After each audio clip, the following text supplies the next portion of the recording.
grants to interest rate observer. And Jim, you've been warning us for a long time that you thought the Fed was doing too much. What do you think of what you've seen the last week or so?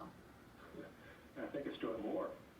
On the Today Show yesterday, the chairman was asked whether he was concerned about long-term inflationary consequences of these actions, and he said, no, we're not seeing that just now. And, I know he has to project confidence. That's part of the job. But how many of us say as long ago as 6 weeks would have predicted this? The world, of course, is ever-changing. But I think the simple assertion that we see no prospective consequences of these actions with regard to the purchasing power of the dollar is very, very concerning. I mean, I think that is the clear and present danger for creditors in the United States. Jim, we have not seen business shut down like this ever, this rapidly and this globally. What do you think should be done if not having the Fed step in and take these emergency actions? Well, this gets us into epidemiology, in which I'm one of the world's leading authorities in not knowing about it. The question, I guess, before the House is whether the cessation of commercial life is worth it. Is there not a trade-off with health and other? I mean, one can die of despair as well as disease. And I noticed that in the FT yesterday, Joseph Wallenberg, the Swedish industrialist, said he just simply wanted to start a debate about the consequences of mass self-incarceration.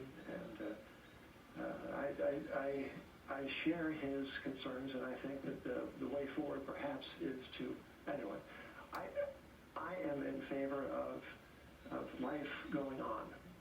And the alternative is to shut everything down and really put the government in charge. That's where these programs are leading. Bernie may or may not be out of the presidential race, but his program is by degree being implemented, in fact, daily. The Fed, to do what it does, people say that we must have yield curve control as we had in 1946. In 1946, we had price controls.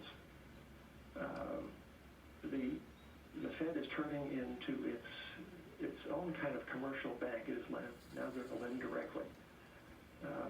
Hey, Jim, yes. These are desperate times may call for desperate measures, though. And if you're talking about a situation where the country shuts down for a number of weeks or a couple of months, and as a result it prevents the hospital system from being overwhelmed as all of these people are reacting to a new virus that none of us have ever been exposed to before, if that flattens the curve and means that the healthcare system doesn't get completely overwhelmed, I don't know, maybe I'd take that trade.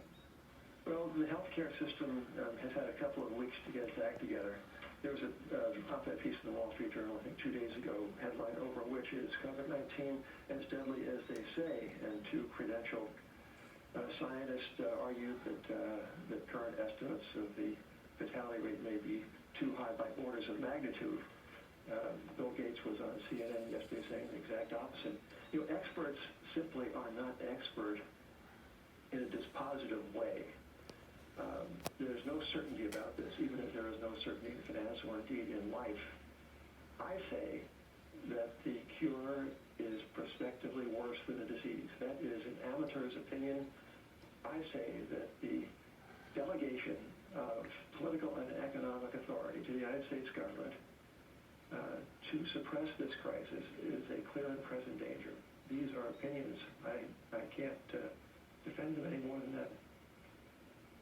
Hey, Jim, you started with down this line of thinking last time you were on, you were bringing up flu deaths and things like that. You just mentioned a couple of scientists. I mean, it's been posited that only economic people have minimized the threat of the virus. But there was that article. Those guys were both scientists from Stanford.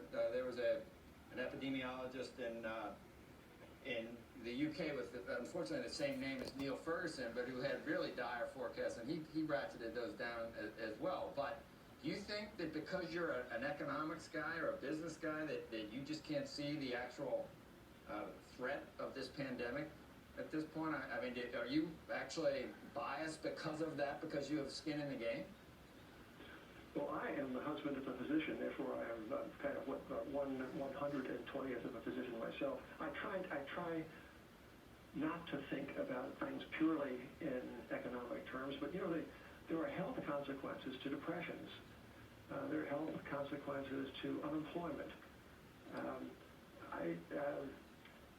You know, if we all could agree to drive 35 miles an hour on the interstate highways, that would save perhaps tens of thousands of lives a year. How many of us would sign up for that? And if we did sign up, would we be accused of being automotively centric because we drive? I like to think that the way I've thought about this is to weigh costs, benefits, and my conclusion is that life as it must go on is a precious thing too, and we ought to at least consider what we are condemning ourselves to if we choose to shut everything down for another month or 2 months or 3 months. I think it would be a fatal error. That's the opinion of a journalist.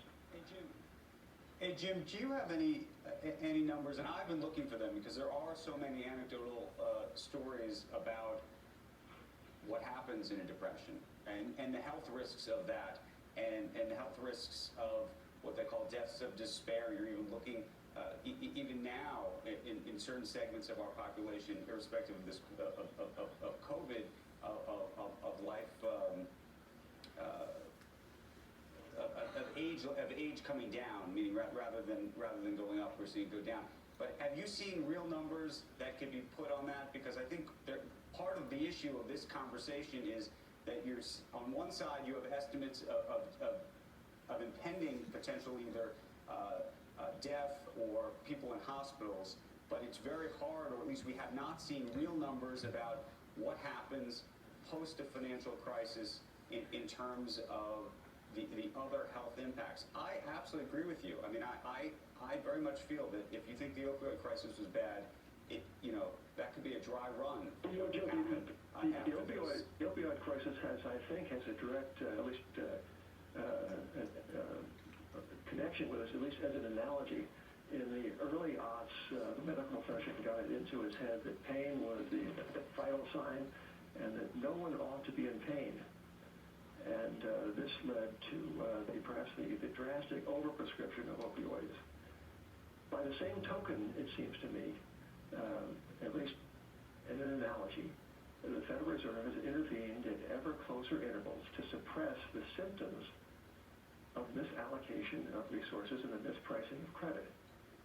You know, these radical interventions have become ever more drastic, and the Dr. Feelgoods of our central banks have worked to destroy the price mechanism in credit.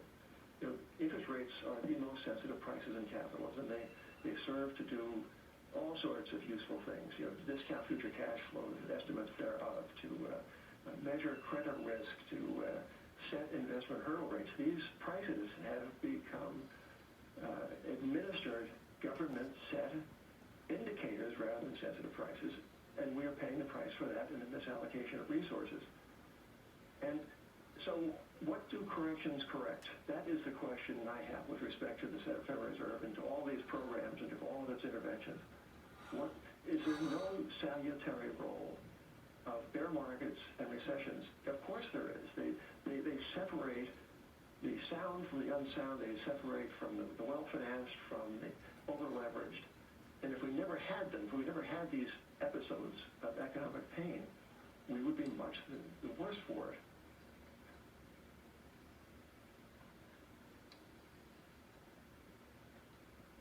Okay.